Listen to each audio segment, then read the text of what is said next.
PGH Comic Expert, also known as the Pittsburgh Comic Expert here, coming at you with a quick haul. Nothing too super spectacular, just came across some books. I said last video life was getting in the way, had to buy some tires, yada yada yada. Sorry to quote the 90s there, but all said and done. So not a lot of money invested in this haul.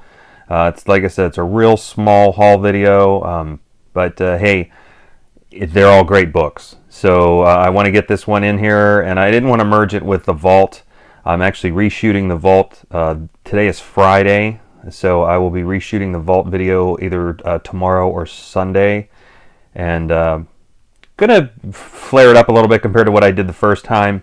I am missing a couple of books out of that Vault because I did send a couple to CGC to get graded. So at the last Wizard World, so I will probably identify that when I can. Anyway, I want to start off with this one here. Found this at Phantom of the Attic in Monroeville. I was really surprised he had this, and I'm thinking that Roy, the owner, I think he recently bought like 3 Silver Age collections. And I go through Tales to Astonish every time I'm in that store, and didn't actually see this one, and otherwise I'd have bought it right away because it's on my list. I've been looking for this one for a while at an affordable price, and it was affordable. It was less than $20 for certain. This is Tales to Astonish number 70. So I love these books. I'm trying to get a nice run of these going. There is a point where Tales to Astonish just gets really ridiculous in price. I want to say it's in the 30s. The exact number escapes me. I have it written down, so I don't have to remember it. But I believe it's 32 or 33 is the first appearance of Hank Pym, and then that's like a $20,000 book in mint condition. So there's like a section there where Hank Pym is getting introduced as Ant-Man, and those are really they're not affordable to me. Let's put it that way. You know, I work 40, 50 hours a week, so I'm not independently wealthy or anything like that.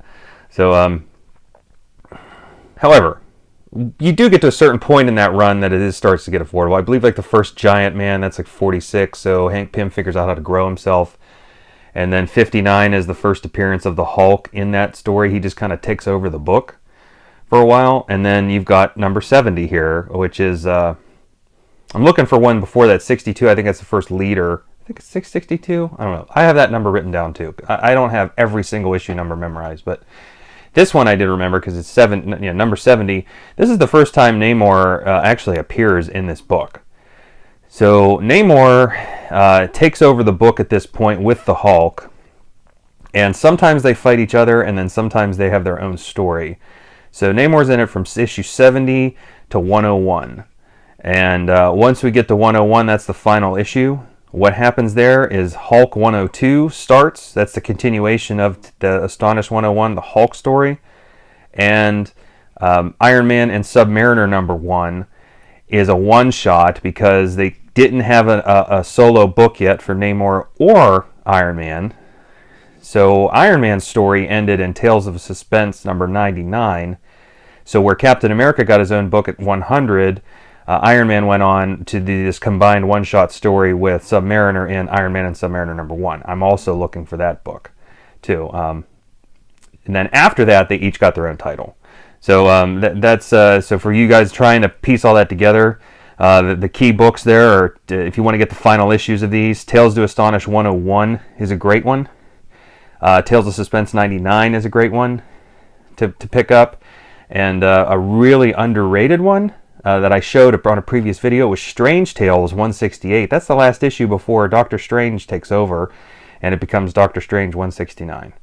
So those are good books. Go after them. This one here is one of my favorites series. So great buy, great find. Okay, continuing on. Had some last-minute eBay steals here, so let me just show some of these off. Got an Avengers 109. I love that cover with Hawkeye quitting. It's amazing. And then we had Iron Man number 70. This was real cheap. It was only like $4. I love that cover. I'm a huge fan of Ultimo. He just reminds me of Gort. I love The Day the Earth Stood Still, both the Keanu Reeves version and the original black and white. And Ultimo just reminds me of Gort. So it's just every time I see him, it's like I'm trying to get all these, as much Ultimo as I can, because he kind of fades away. You don't hear about him as much later. He was pretty prominent with the Mandarin in the 70s. And he was even in the video game. I think they tried to revive him for the Ultimate line. I never read any of the Ultimate books. So I did play Ultimate Alliance, and Ultimo was a boss. You actually had to fight Ultimo in the Mandarin's temple in that game. So maybe they did revive him then. But I liked how they drew him in the 70s. I thought it was awesome. Now this book, I don't know a lot about the Flash. I know some of the major key issues, like the first Reverse Flash, the first Zoom, first Gorilla Grodd, some of those ones here, but I have another Flash book that I had to have this, and just because of the current storyline on the show, this cost me almost $10. It wasn't a lot. It was from the same eBay seller, but I love this cover. This is Flash number 215.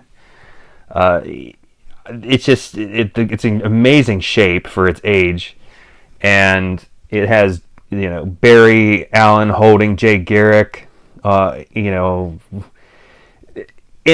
that Jay Garrick is dead, but we know that superheroes never really die. So I thought that was a great cover, and again, that was all one auction. These three here. So I thought that was a pretty good buy. Cannot complain. Okay, so while in Phantom of the Attic, I did pick up a couple of those late run Spawns. Alright, so I picked up for a few dollars 176 and 177. So for those of you who subscribe to VinCrew, 12 something, I don't know the remaining of his numbers. Sorry about that, Mike, but yeah, I watch VinCrew's videos a lot. I don't know, him and Mercenaut both, they get these books and they find these books. They must have the coolest comic shops ever in their hometowns, because I can go to all of the shops in the Pittsburgh area that I know of, and I don't find some of these books for the prices that they're getting them. So I don't know, luck has a lot to do with finding these. So anyway, I digress. VinCrew pointed out, and this is a little known fact from amongst the comic collector brethren here. There, in the early to late 2000s, Spawn had a really low print run, so 165 to 210. And as if you go and watch one of VinCrew's I think it's One Awesome Bitch video, he talks about how he found a bunch of these Spawns for just a few dollars each, and they're just hard to find. You don't really see them in the wild that often, and they had a low distribution rate. So I'm trying to pick them up, and I wasn't really into Spawn at this point in time, so I wasn't really aware of that until I watched that video. But he did point me to some good books, and Roy at Phantom of the Attic actually has quite a bit, and I'm probably going to pick up some more because they're really reasonably priced. So now these two were eBay auctions. They were the same auction, and start with number 174, and let's see if I can get you guys a little closer there. That is the first appearance of Gunslinger Spawn, otherwise known as Old Job. That is an awesome cover. That even has Al Simmons' grandfather in it in the story. He's a Buffalo Soldier back in the 19th century. Great Greg Capullo cover. So that's actually a hard book to find in the wild too. It's also I believe it's a $30 book in most on eBay, between $20 and $30. And then here's another book that's really expensive. This is the conclusion of the Gunslinger Spawn. This was also on VinCrew's last video, or the One Awesome Bitch video, and that's a $35 book, and I actually ended up getting both of them for $35, so I'm happy with that find. Now, the absolute coolest thing that I think I actually picked up in this week's haul. I can't wait to show it because every time I see this book on eBay, it is $100 or better. And I picked this up for $20. I saw this for $20. I had no problem forking over the $20 for this book because it's just been, hold on, I'm having some technical difficulties here. This book is just, it's really tough to find in the wild. I had recently shown you a similar book for Amazing Spider-Man number 11 with the Birdman on the cover from the Big Timers. And this one here is just as awesome. And if I could ever get it into the top loader case here without crinkling everything on it. Alright, here we go. Bam! Now, I didn't get lucky like Mercenaut did with this book. I think he only paid $5. But this book on eBay in most auctions is a $75 book. And that is the M&M cover of the Mighty Avengers. And basically, get a little closer there. And it's in mint condition. And like I said, $20, I was not going to pass this up. My Spider-Man number 11 with Birdman and Kingpin on the cover, that's currently at CGC. Next time CGC comes through, I'm probably going to send this one as well, because graded copies of this, they're going for $150 or better. So be a nice little investment book, because it's just, I would totally give Marvel a blank check if they did an Eminem and a movie with Eminem and Tony Stark doing a rap battle in his Iron Man suit. Come on, how could you not want to see that? So anyway, that is all.